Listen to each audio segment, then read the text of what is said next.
Ladies and gentlemen, even at breakfast time, tea can go beyond the cup.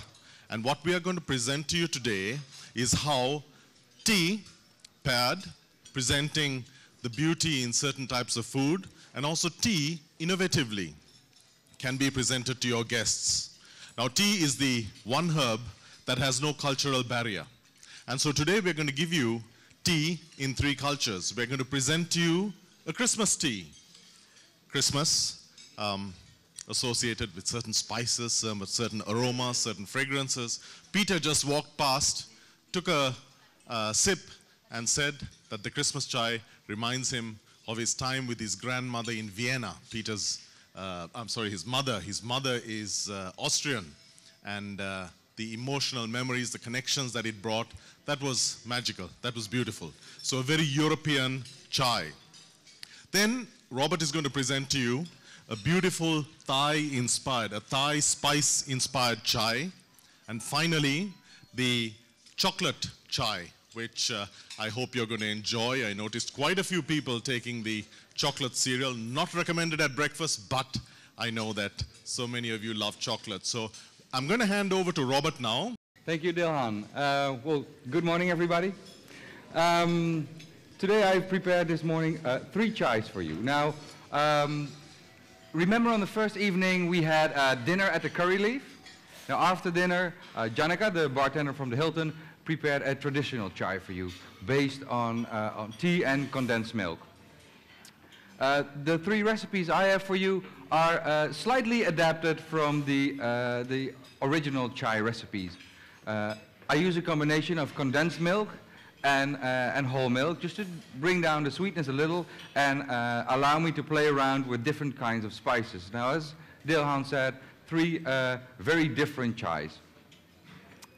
On my right, on your left, there's a Thai chai with cardamom, lemongrass, fresh ginger, and a slice of chili. It's combined with a brilliant breakfast tea. In the middle, it's the Chai Speculatte. It's based on a traditional cookie from my country, from Holland. And it's made with special herbs, fresh sliced ginger, and orange zest. And it combines very well with a piece of pastry I brought from back home. So definitely try that one, but try them all, please. And finally, the chocolate chai. Made for my good friend Saran once. He's a chocolate addict, so I thought I'd make him a chocolate chai. Basically, condensed milk, whole milk, chocolate grated and dissolved, zest of orange, and sliced ginger. So there's a hint of freshness as well. I try to put not just spices but also citrus in every chai to make it a little lighter, a little easier to drink, not as thick in the mouth as you would expect from a regular chai. So please, when you have the time, come up. A chai is a very spectacular way of serving your tea. What I'm trying to show with these 3 different chais is if you use a base of milk mixed with condensed milk and add your local spices, you can create your own local chai. I've had the pleasure to travel around with the family for some time now. We've been to China, and there we made a chai based on the Chinese 5 spices. In Thailand, we did the Thai chai, and so in every country where I go, I try to use local spices, local preferences, and combine that with a nice, strong, full-body tea, mostly. And that way you can create a chai for every country, for every place where you are. So as soon as you feel like it, please come up and allow me to make you a beautiful morning chai. Thank you.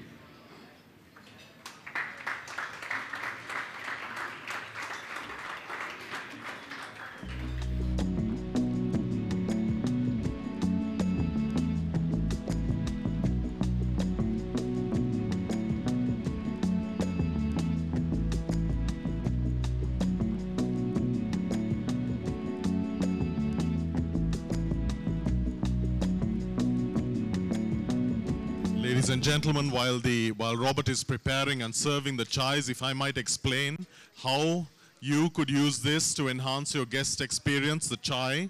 As Robert mentioned, at the Shangri-La in Qingdao, we were able to present a 5-spice, a uniquely local, a uniquely Chinese chai that was based on local ingredients.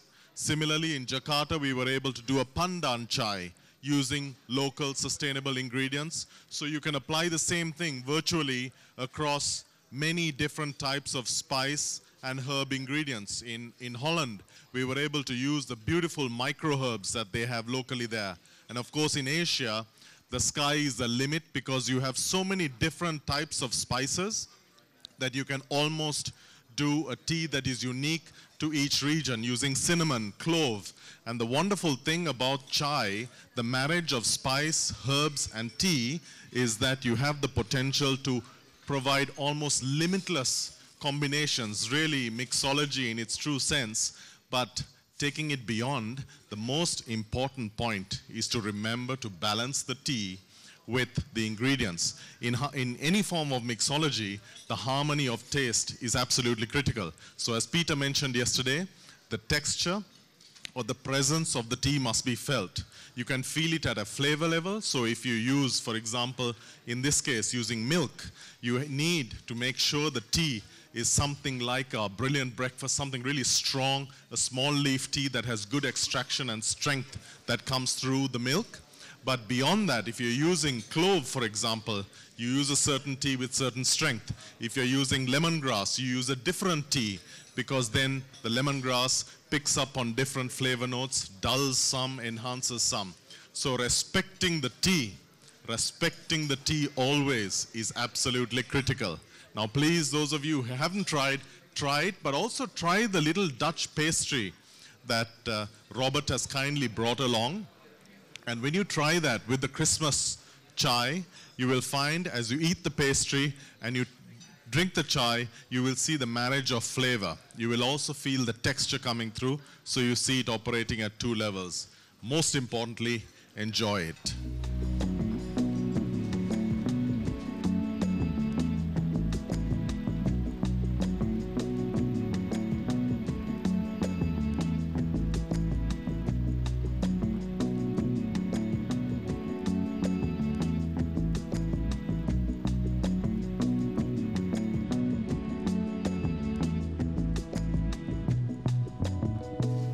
What Robert is doing right now, if you watch the screen, what he's doing is pulling the tea over what we call a yard. And when you pull the tea, not only do you mix it, do you combine the tea as well, but you also oxygenate the tea, which means that you have the better ability to appreciate the tea, and it makes a very distinct difference in taste. This is what you would see on any wayside cafe in Sri Lanka. And as the tea is pulled, you have the combination of the mixing and the oxygenation.